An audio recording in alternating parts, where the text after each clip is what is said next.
Hi friends, welcome to Rohini creations. ఈరోజు మనం చెప్పుకునే విషయం ఏమిటి అంటే పూజకు పూలు లేనప్పుడు ఏం చేయాలి అనేది తెలుసుకుందాం. చాలా వరకు పూజ చేసే సమయంలో సమయానికి పూలు లేనప్పుడు మనం చాలా బాధపడుతూ ఉంటాము. అయ్యో, పూలు లేవు కదా, ఇప్పుడు నేను ఎలా పూజ చేయాలి అని అనుకుంటూ ఉంటారు.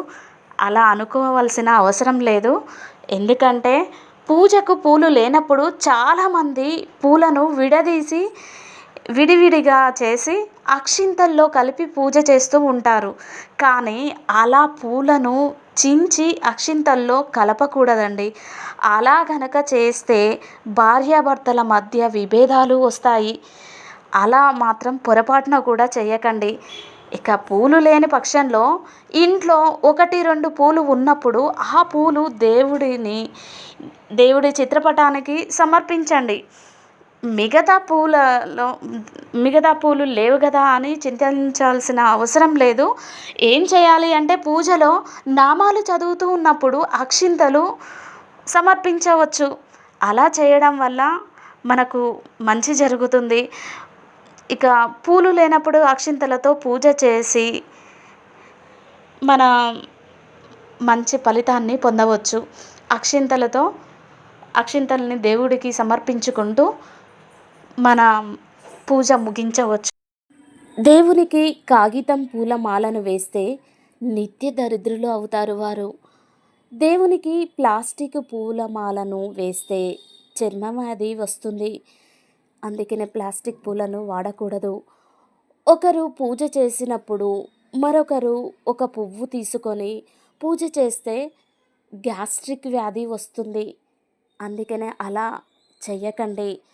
ఇక పాడైన పూలతో పూజ చేస్తే దేహంలో అయినా గాయాలు నయం కావు. ఇక పురుగులు ఉన్న పూలతో పూజ చేస్తే పుండ్లలో పురుగులు ఎక్కువగా అవుతాయి. ఇక సువాసన నిండి ఉన్న పూలతో పూజ చేస్తే మీ జీవితం సుఖమయం అవుతుంది. అర్థమైందా అండి? ఎక్కువగా సువాసన ఉన్న పూలను ఎందుకు వాడతారో మీకు అర్థమైంది అని అనుకుంటున్నాను. లక్కీ పుష్పాలతో పూజిస్తే భార్యాపిల్లలతో కలహాలు లేకుండా సంతోషంగా ఉంటారు. పద్మం లేక కమలంతో పూజిస్తే సమస్త దారిద్ర నివారణ, అలాగే శ్రీమంతులు అవుతారు. మల్లెపూలతో పూజిస్తే అన్ని రోగాలు నయమవుతాయి. ఆరోగ్యం మంచిగా ఉంటుంది. ఆరోగ్యం ప్రాప్తిస్తుంది. గన్నేరు పూలతో పూజిస్తే కవులకు కల్పన సాహిత్యం అభివృద్ధి చెందుతుంది.